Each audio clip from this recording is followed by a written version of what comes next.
کھڑی کٹ پتلی حکومت اور مافیا کے غلام پولیس کے آئی جی صرف اپنی کرسی بچانے کے لیے یہ ظلم کر رہے ہیں۔ تحریک انصاف کے کارکنان متحد اور منظم ہو کر ملک پر مسلط مافیا کے خلاف اپنی حقیقی آزادی کی جدوجہد کے اگلے مرحلے کی تیاری کریں۔ لیکن عمران خان نہیں ٹلتے، نہ عمران خان پیچھے ہٹتا ہے، عمران خان پھر ڈٹ گیا ہے۔ دیکھیں یہ جو 26 تاریخ کو ہوا یہ کرنا آسان تھا۔ یہ لوگ جب کہہ رہے تھے نا کہ ہم گولی چلا دیں گے، یہ کر دیں گے، میں سوچ رہا تھا چلا ہی نہیں سکتے، کیونکہ ساری دنیا جانتی ہے گولی چلانا آسان ہے، اس کا بوجھ اٹھانا بہت مشکل ہے۔ یہ لوگ تو پرامن تھے، انہوں نے کیا بھی کچھ نہیں، یہ تو صرف چل کے ڈی چوک تک آ رہے تھے اور وہاں پہ کھڑے ہو کے احتجاج کر رہے تھے، اور انہوں نے کوئی ایک گولی نہیں چلائی، کوئی ایک ہتھیار نہیں اٹھایا۔ اب حکومت بیانیہ کیا بنائے گی، میں کچھ چیزیں آپ کے سامنے بھی رکھ دیتا ہوں۔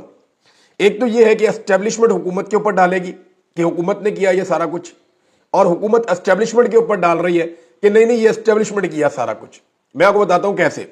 شہباز شریف صاحب نے آرمی چیف کی تعریف کی ہے باقاعدہ بیان دیتے ہوئے، اور انہوں نے کہا جی آرمی چیف نے یہ سارا کچھ کر کے دیا، اور یہ جو نمٹا ہے سارا معاملہ یہ آرمی چیف کی حکمت عملی سے نمٹا ہے، ان کی وجہ سے یہ سارا معاملہ ہوا ہے۔ تو انہوں نے شہباز شریف صاحب نے اسٹیٹ اوے یہ کہا کہ یہ جو کچھ بھی ہم نے کیا ہم تو یہ کر نہیں سکتے، تو یہ آرمی چیف نے ہمیں کر کے دیا یا ملٹری نے ہمیں کر کے دیا۔ انہوں نے فوج کی تعریف کی، تو شہباز شریف صاحب نے اٹھا کے اگر قتل عام کل کو ڈلنا ہے کسی کے کھاتے تو انہوں نے کہنا جی میں نے تو سٹیٹمنٹ پہلے دے دیا تھا کہ جناب یہ کیسے ہوا۔ پھر دوسری بات یہ ہے کہ یہاں پہ عطا تارڑ کا ایک سٹیٹمنٹ بھی ہے، اس کو بھی ہمیں یاد رکھنا پڑے گا۔ پھر ایک خواجہ آصف کا سٹیٹمنٹ ہے، پھر ایک محسن نقوی کا ہے، وہ سٹیٹمنٹ گولیاں چلانے کی دھمکیاں بھی دے رہا ہے۔ پھر اس سے پہلے میڈیا کے اوپر خبریں چلائی گئی کہ شوٹ ٹو کل کا آرڈر ہو گیا کہ جناب جو بندہ نظر آئے اور بات نہ بنے اس کو گولی مار دی جائے۔ اب یہ معاملہ بھی جناب ایک بڑا کلیئرٹی کے ساتھ سامنے موجود ہے۔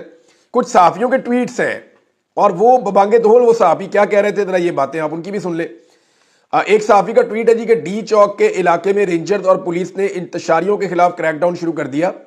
انتشاریوں اور فسادیوں کی 100 سے زیادہ گاڑیوں کو نقصان پہنچایا گیا ہے اور اتنی ہی تعداد میں فسادیوں کے سر کھول دیے گئے ہیں۔ حقیقی آزادی مبارک ہو۔ اب یہ جناب یہ اسٹیبلشمنٹ کے بہت قریبی صحافی ہیں جن کا یہ سٹیٹمنٹ ہے۔ ان ساری چیزوں کو اب جمع تفریق کریں تو آپ کو سمجھ آ جاتی ہے کہ ایکچولی یہ پلاننگ کے ساتھ ہوا تھا اور یہ پلاننگ کے ساتھ کیا گیا تھا۔ اب ہو یہ رہا ہے کہ ایک طرف دوسرے پہ ڈال رہی ہے اور دوسری طرف پہلی پہ ڈال رہی ہے۔ اسٹیبلشمنٹ کے جو سیاستدان ہیں، جو خاص آدمی ہیں فیصل واڈا، ان کا ذرا آپ سٹیٹمنٹ لے لیں۔ وزیر اعظم نے جو یہ ساری مینجمنٹ ہے یہ آرمی چیف پر ڈالی اور ان کی تعریف کی، جبکہ فیصل واڈا نے جو آج بیان دیا کل رات کو، ان کا بیان یہ ہے کہ حکومت نے احتجاج کو صحیح طریقے سے مینج نہیں کیا، ایک بھی شہادت ڈیزاسٹر ہے، ذمہ داری حکومت پر عائد ہوتی ہے۔ فیصل واڈا، یعنی آپ اندازہ کریں کہ اسٹیبلشمنٹ کا آدمی کہہ رہا ہے کہ حکومت ذمہ دار ہے، حکومت نے صحیح مینج نہیں کیا، ذمہ داری حکومت کی ہے۔ دوسری جانب حکومت کہہ رہی ہے نہیں جی نہیں، یہ تو ہم شاباش دے رہے ہیں اور تعریف کر رہے ہیں اور شکریہ ادا کر رہے ہیں ملٹری کا کہ انہوں نے یہ کر کے دیا ہے۔ تو یہاں پہ ملٹری اسٹیبلشمنٹ اور حکومت جو ہے وہ اس معاملے کو ایک دوسرے پہ کیوں ڈال رہی ہے، کیونکہ یہ آسان معاملہ نہیں ہے اور یہ سب لوگ جانتے ہیں کہ عمران خان کا نقصان کرنا پاکستان کا نقصان کرنا ہے، اور اگر جس نے عمران خان کا نقصان کیا وہ تو بھگتے گا اس کو۔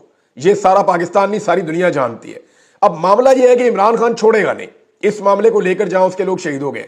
پہلا سٹیٹمنٹ جو عمران خان کا باہر آیا، اب یہ لیٹ آیا لیکن جو پہلا سٹیٹمنٹ باہر آیا اس سے پتہ چلتا ہے کہ عمران خان صاحب کس پچ پہ ہیں۔ میں آپ کو بتاتا ہوں عمران خان صاحب نے جیل میں جیسے ہی ان لوگوں نے عمران خان صاحب کو اطلاع دی کہ جناب آج کے دن میں یہ ہوا ہے، تو پہلا سوال پتہ کیا تھا عمران خان صاحب کا؟ سپریم کورٹ گئے ہو اب تک؟ تمہیں فوراً سپریم کورٹ جانا چاہیے تھا۔ یعنی عمران خان صاحب اس لیول تک اگریسو ہے، انہوں نے کہا کہ قتل عام ہو گیا اسلام آباد ڈی چوک میں، آپ سب کو اکٹھے ہو کر سپریم کورٹ کے اندر جانا چاہیے تھا اور جا کر وہاں کہنا چاہیے تھا کہ یہ ہمارے ساتھ قتل عام ہو گیا۔ اب اس میں دیکھیں نا قاضی فائد عیسیٰ تو ہے نہیں، اس وقت جو جج ہیں وہ اپنے آپ کو ایک نیوٹرل جج ثابت کرنا چاہتے ہیں، جسٹس یحییٰ آفریدی، اور وہ یہ ثابت کرنا چاہتے ہیں وہ انصاف کے تقاضے پورے کر رہے ہیں۔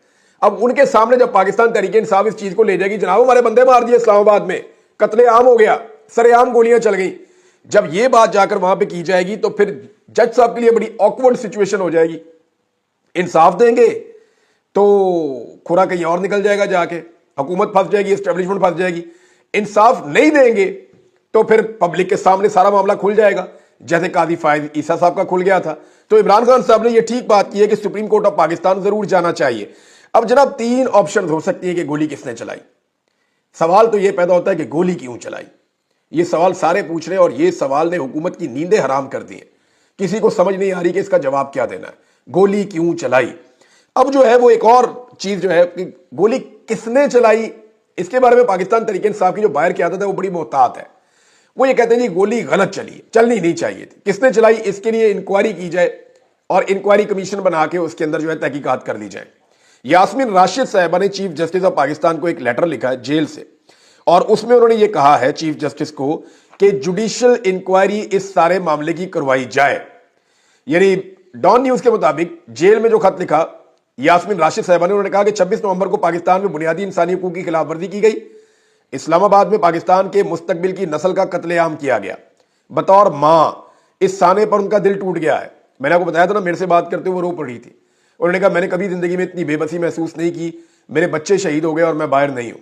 میں باہر ہوتی، میں ان کے لیے آواز اٹھاتی، میں ان کے لیے کچھ کر پاتی. مجھے بہت دکھ ہے اس بات کا. یہ انہوں نے مجھے کہا تھا. ان کا کہنا تھا کہ اپنی 74 سالہ زندگی میں آج تک کبھی خود کو اتنا بے یار و مددگار نہیں پایا. پاکستان انسانی حقوق کے حوالے سے بدترین دور سے گزر رہا ہے. ہم بنیادی حقوق کے تحفظ کے لیے چیف جسٹس کی طرف دیکھ رہے ہیں. وہ بنیادی حقوق کے تحفظ کے لیے ضروری اقدامات کریں. انہوں نے اپنے لیٹر کے اندر کہا کہ جوڈیشل کمیشن بنایا جائے. اگر حقائق سامنے نہ لائے گئے تو تاریخ ہمیں کبھی معاف نہیں کرے گی. افسوسناک واقعے کے پیچھے ملزمان کی نشاندہی کر کے انہیں سزا دی جائے. یہ جناب یاسمین راشد صاحبہ کا مطالبہ. عمران خان صاحب نے بھی ایک ایسا ہی مطالبہ کیا ہے. اب گولی کس نے چلائی، اس کے اوپر 3 آپشن ہو سکتی ہے نا میکسیمم. نمبر 1، جن لوگوں نے دھمکی دی، جن لوگوں نے کہا کہ ہم گولی چلا دیں گے، جن کے پاس ہتھیار موجود تھے اور جو دکھائی دے رہے تھے ہتھیاروں کے ساتھ، یعنی ریاستی ادارے لا انفورسمنٹ جس میں پولیس بھی تھی، رینجر بھی تھی، فوج بھی تھی. یا تو اس طرف جائے گا معاملہ کہ گولی یہاں سے چلی ہے، یا دوسرا آپشن یہ ہے کہ پاکستان تحریک انصاف کے لوگوں نے اندھا دھند فائرنگ کر دی لائٹ جانے کے بعد اور اپنے بندے مار دیے. دوسرا آپشن یہ ہو سکتا ہے نا. ایک یہ ہو سکتا ہے کہ جو ریاست ہے اس نے گولی چلائی، دوسرا یہ ہو سکتا ہے کہ پی ٹی آئی نے چلائی. تیسرا ایک آپشن اور بھی ہو سکتا ہے، اور یہ آپشن صرف اڈاپٹ کیا جائے گا اس وقت جب کوئی ڈیل ہو جائے گی، یا شہداء کے خون کا اگر کبھی سودا ہو گیا خدا نہ خواستہ. اور کئی لوگوں کی یہ خواہش بھی ہے. کئی لوگ ایسے ہیں جو بیچ کے رستے نکالنے کے لیے بڑے مشہور ہیں اور وہ چاہتے ہیں کہ بیچ کا رستہ نکل جائے. جیسے کہ رانا ثناء اللہ صاحب نے اسٹیٹمنٹ دیا. رانا ثناء اللہ صاحب کا جو اسٹیٹمنٹ ہے نا وہ اس وقت بہت ہی زوم مانی ہے. انہوں نے کہا کچھ نہیں پتا کس نے کہاں سے فائرنگ کی، پارلیمانی کمیشن بننا چاہیے. انہوں نے کہا کہ ہم نہیں جانتے کہ کس نے کہاں سے فائرنگ کی، اس پر پارلیمانی کمیشن بننا چاہیے. قبل از وقت انتخابات سمیت تمام مسائل پر بات کرنے کے لیے ہم تیار ہیں. انہوں نے کہا 10 سے 15 ہزار لوگ جمع تھے، لاکھ بندے کے اوپر تو پرچہ دے دیا، تو بندے جمع تھے 10 سے 15 ہزار، جن میں سے 7 سے 8 ہزار مسلح تھے. اتنی بندوقیں تھی، کسی میڈیا کو نظر نہیں آئی، نہ انٹرنیشنل میڈیا کو، نہ لوکل میڈیا کو، نہ آپ کے میڈیا کو. ایک فوٹو لگائی ہے آپ کی انفارمیشن منسٹر نے پنجاب والی نے، اور وہ فوٹو بھی اٹھا کے پرانی لگا دی ہے. اور جو پولیس نے دکھائی ہے وہ بھی بہت پرانی دکھا دی ہے. یعنی ہتھیار بھی بہت پرانی فوٹوز آپ دکھا رہے ہیں. پی ٹی آئی کے ساتھ تو ہتھیار آئے ہی نہیں تھے، انہوں نے تو سختی سے منع کیا ہوا تھا. وہ یہ کہہ رہے ہیں کہ کچھ پتہ نہیں کس نے کہاں سے فائرنگ کی. ڈی چوک پر جو کچھ ہوا حکومت اس کی صاف شفاف انکوائری کروانا چاہتی تھی. اب تحریک انصاف اپنے جھوٹے پروپیگنڈے کو تسلیم کرے تاکہ پارلیمانی کمیشن شفاف تحقیقات کر سکے. دیکھیں وہ یہ کر رہے ہیں کہ جوڈیشل کمیشن نہیں بننے دے رہے، جوڈیشل انکوائری نہیں ہونے دے رہے. ان کی کوشش یہ ہے کہ پارلیمانی کمیٹی بنا کے تو اس کو نبیڑ دیں معاملے کو، اور پی ٹی آئی کو اس کے اوپر منا لیں. لیکن حقیقتاً اس کے اوپر نہ صرف انکوائری ہونی چاہیے بلکہ اس کے اوپر مقدمات درج کر کے یہ معاملہ آگے کی طرف بڑھنا چاہیے. اور پاکستان تحریک انصاف کو وہ تمام چیزیں کرنی چاہیے جو میں نے پچھلے ویلاگ میں آپ کو کہی تھی. اگر تو کوئی ڈیل ہو رہی ہوگی تو تیسرا آپشن ہوگا جناب کوئی اور گولیاں مار گیا ہمیں پتہ نہیں چلا. اور اگر پاکستان تحریک انصاف اپنے موقف پہ کھڑی رہے گی تو پھر انہیں ایف آئی آر کے لیے بھی جانا پڑے گا، سیف سٹی کی فوٹیج کے لیے بھی جانا پڑے گا، انہیں اسپتالوں میں بھی جانا پڑے گا، انہیں پارلیمان میں بھی آواز اٹھانی پڑے گی، انہیں احتجاج بھی کرنا پڑے گا، انگریزی میں پریس کانفرنس عالمی میڈیا کے سامنے بھی کرنی پڑے گی، انہیں اپنے زخمیوں کے بیانات ریکارڈ کر کے سوشل میڈیا پہ ڈالنے پڑیں گے، شہداء کے لواحقین کے بیانات ریکارڈ کر کے سوشل میڈیا پہ ڈالنے پڑیں گے، ڈیٹا روزانہ کی بنیاد پہ دینا پڑے گا کہ ان کے کتنے بندے گرفتار ہیں اور کتنے بندے لاپتہ ہیں. جو لوگ لاپتہ ہیں ان کی فیملیز کے انٹرویو ڈالنے پڑیں گے اور پتہ کرنا پڑے گا کہ لاپتہ ہیں یا ان کی لاش غائب کی گئی ہے. دونوں میں سے ایک چیز ہو سکتی ہے نا. تو پاکستان تحریک انصاف کا یہ ایلیگیشن ہے جو ہمارے لاپتہ لوگ ہیں ہمیں آئیڈیا نہیں ہے کہ وہ کہاں ہیں، کیا وہ مارے گئے ہیں یا وہ غائب کر دیے گئے ہیں، اس کے بارے میں ہم نہیں جانتے. تو یہ پاکستان تحریک انصاف کا موقف ہوگا. ورنہ دوسری طرف جو ہے وہ حکومت اپنی ایک تیاری کر رہی ہے اور وہ یہ سارا معاملہ پاکستان تحریک انصاف کی گرد لپیٹ رہی ہے. اور اسپیشلی ان کا جو زیادہ فوکس ہے وہ اس بات پہ ہے کہ سوشل میڈیا کو کیسے قابو کرنا ہے. ایک اور آواز پاکستان تحریک انصاف کے اندر سے اٹھ رہی ہے، باہر سے بھی اٹھ رہی ہے، صحافی بھی یہ بات کر رہے ہیں کہ عمران خان صاحب بانی چیئرمین ہے پارٹی کے، وہ جیل کے اندر ہے، ان کے اوپر پرچہ ہو گیا دوبارہ سے، یعنی ان کے اوپر مقدمات درج کر لیے گئے. لیکن جو پارٹی کا اس وقت کا چیئرمین ہے جو باہر ہے اس کے اوپر پرچہ درج نہیں ہوا. یعنی بیرسٹر گور صاحب کے اوپر پرچہ نہیں ہو رہا. پرچہ کس کے اوپر ہو رہا ہے؟ عمران خان صاحب کے اوپر ہو رہا ہے جو جیل کے اندر آلریڈی بند ہیں, جو باہر موجود ہی نہیں ہے. یہ سوال بہت سارے لوگ اٹھا رہے ہیں اور بار بار اٹھا رہے ہیں. مجھے ابھی ایک فون آیا, نثار صفدر جدون صاحب ہیں, یہ سابق ایم پی اے ہیں حویلیاں سے, پاکستان تحریک انصاف کے. ان کے جو بڑے بھائی ہیں وہ اس وقت ایم پی اے ہیں اور ان کا نام ہے افتخار احمد خان. اور جو نثار صفدر جدون صاحب ہیں یہ گرفتار ہو گئے ہیں, اور ان کے بیٹے نے مجھے بتایا کہ ان کے ساتھ 83 بندے گرفتار کیے گئے تھے, اور ان کے والد نے پیغام بھجوایا ہے نثار صاحب نے کہ ہمیں گاڑیوں کے پاس لے کر جاتے ہیں, گاڑیوں کے اندر پتہ نہیں کہاں سے لا کے اسلحہ رکھتے ہیں, شیلز رکھتے ہیں اور چیزیں رکھتے ہیں, ہمیں کہتے ہیں یہاں پہ کھڑے ہو جاؤ آپ کی فوٹیج بنانی ہے. انہوں نے کہا جی میں نے ہنسنا شروع کر دیا وہاں کھڑے ہو کے کہ یہ چیزوں کو میں جانتا ہی نہیں ہوں, یہ میرے کھاتے میں آپ کیا چیزیں ڈال رہے ہیں. تو میرے ہنسنے کے اوپر پھر ان کے اوپر ٹارچر کیا گیا. وہ یہ بتاتے ہیں کہ ان کے اوپر ٹارچر بار بار کیا جا رہا ہے, اور اس کے لیے جو ڈی پی او ہے وہ ذاتی حیثیت کے اندر کاروائی کر رہا ہے, جو اٹک والا ڈی پی او. وہ جو ڈی پی او کہہ رہا تھا نا اٹک ہماری ریڈ لائن ہے, ہم یہ کر دیں گے وہ کر دیں گے, ایسا کر دوں گا ویسا کر دوں گا, کچھ بھی نہیں کیا پھر بعد میں اب نیا لطیفہ سنا دیا. یعنی مجھے تو لگتا ہے ڈی پی او صاحب کو دوبارہ جو ہے نا وہ اسکول میں داخل کرنا چاہیے. اب ذرا اسٹیٹمنٹ آپ سنیں آپ حیران ہو جائیں گے. انہوں نے کہا جی ہمارا پہلا پوائنٹ غازی پر ہوتا تھا, وہاں ایک کرین پر جہاز کے انجن سے بھی بڑے بڑے پنکھے رکھے ہوئے تھے, اور جہاز کے انجن سے بڑا پنکھا چلے گا تو جس کرین کے اوپر رکھا ہوگا اس کو لے کے نہیں اڑا دے گا. کیسی آپ عجیب بات کر رہے ہیں. یعنی جہاز کے انجن سے بھی بڑے بڑے, وہ دیکھے تھے میں نے وہ پنکھے, وہ کولروں کے جو بڑے والے سائز کے کولر نہیں ہوتے وہ والے پنکھے انہوں نے لگائے ہوئے تھے کہ اگر کنٹینر کے آگے کھڑا کرنا پڑا تو کچھ حد تک دھوئیں سے ریلیف مل جائے گا.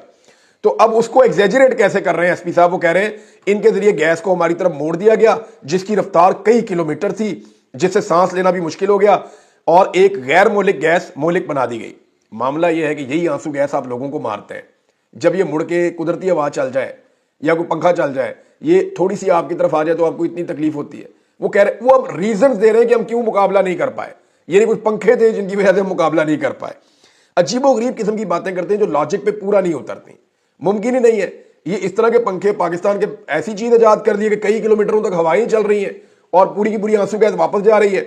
یہ پوری دنیا کے اندر ایسی کوئی چیز ایجاد نہیں ہوئی اور پاکستان میں ہو گئی ہے. حد ہے ویسے, اور اس کے کوئی ایسے مناظر بھی وہاں پہ موجود نہیں ہے. میجر طاہر صادق صاحب کا نام ڈال دیا جناب, جن کو گرفتار کرنا ان کے وارنٹ جاری کر دیے گئے ہیں, جبکہ احمد وڑائز صاحب ہیں وہ یہ بتا رہے ہیں کہ وہ تو پاکستان سے باہر اپنا علاج کروا رہے ہیں, وہ تو پاکستان میں موجود نہیں ہے, اور ان کے جناب وارنٹ نکال دیے گئے ہیں. ناظرین دو خبریں اور ہیں, اور یہ افسوسناک خبریں, کیونکہ حکومت جب سے یہ آئی ہے کوئی نہ کوئی یہ کاروائی کرتی رہتی ہے. اب اس حکومت نے جو ہے وہ یوٹیلیٹی سٹورز جہاں سے غریب لوگوں کو سستا سامان ملتا تھا ان کو بند کرنا شروع کر دیا ہے. کچھ عرصہ پہلے انہوں نے فیصلہ کیا تھا, آئی ایم ایف کی ہر بات یہ مان رہے ہیں, غریب آدمی کو انہوں نے پیس کر رکھ دیا ہے. ملک بھر کے 446 یوٹیلیٹی سٹورز بند کر دیے گئے ہیں. مزید 500 سے زائد بند کرنے پر اس وقت غور ہو رہا ہے. یعنی یہ آپ اندازہ کر لیجئے, ڈان کے اوپر یہ خبر چھپی ہوئی ہے کہ 446 یوٹیلیٹی سٹور کو بند کر دیا گیا ہے, جبکہ مزید 500 سے زائد یوٹیلیٹی سٹورز جو ہے ان کو اب بند کرنے کا منصوبہ بنا دیا گیا ہے. غریبوں کو وہاں سے سستا کھانا نہیں ملے گا. ایک اور خبر ہے جی, اور وہ خبر ہے پاکستان میں منی بجٹ کے حوالے سے. حکومت کی ناکامی اور نااہلی کا سب سے بڑا ثبوت میں آپ کے سامنے رکھنے لگا ہوں. خبر یہ ہے کہ فیڈرل بورڈ آف ریونیو کا جو ابھی تک جو ٹیکس کلیکشن انہوں نے کی ہے, نومبر 2024 میں بھی وہ اپنا ٹیکس کا ہدف پورا کرنے میں بری طرح ناکام ہو گئے ہیں. اور اس سے پہلے جو 5 مہینے کی پوری کارکردگی ہے اس کے دوران 344 ارب روپے کا شارٹ فال اب تک آ گیا ہے. یعنی جتنا